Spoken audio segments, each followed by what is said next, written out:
Alam niyo po ba na merong itsura ang mga tao sa huling panahon at nakalagay po yan sa Bible? Pinapaiwas sa atin ng scripture ang ganitong pag-uugali ng isang tao. Sasaysayin po natin isa-isa po sa 2 Timothy chapter 3, pero meron po talagang isa na pinapa-avoid po sa atin. Sabi ng verse 2, dahil magiging makasarili ang mga tao. Lovers of self. More on reels, stories, napakarami po niyan. Achievements na laging pinapangalandakan, galit kapag walang nakaka-appreciate. Sabi dito, sakim sa salapi, mayabang, mataas, mapang-insulto, masuwayin sa magulang, walang utang na loob at hindi makadiyos. Ayaw nila makipagkasundo sa kaaway nila.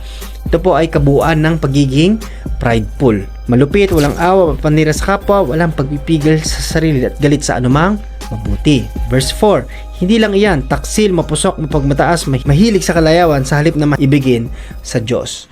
Makakatawa naman po yan sa pagiging greedy. Dalawa ang kategorya po ng sinasabi ng binasa natin. Pagiging pride ng isang tao at pagiging greedy. Panghuli, pinapakita nilang makadiyos sila pero hindi naman nakikita ang kapangyarihan nito sa buhay nila. Yung pagiging ungodly. Oo, maganda yung suot. Oo, nag-church. Oo, may mga ginto. Maayos ang postura pero nabubulok ang loob. Ayaw po ng Panginoon na ganito ang makasama natin bago siya bumalik. So what will we do? Pray, fast, and obey God. Kasi kapag nag-obey tayo sa Panginoon, matatanggal sa atin yung pride. Mas mapapalitan po yan ng pagpipray.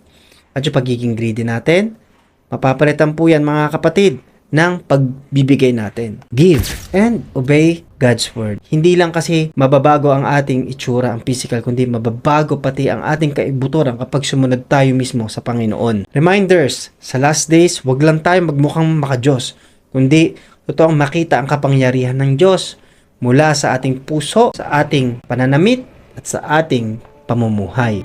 Kung isa ka sa mga follower po nagbibigay para maabot natin mga bata, makapag-feed tayo, makapagbigay tayo ng Bible, thank you.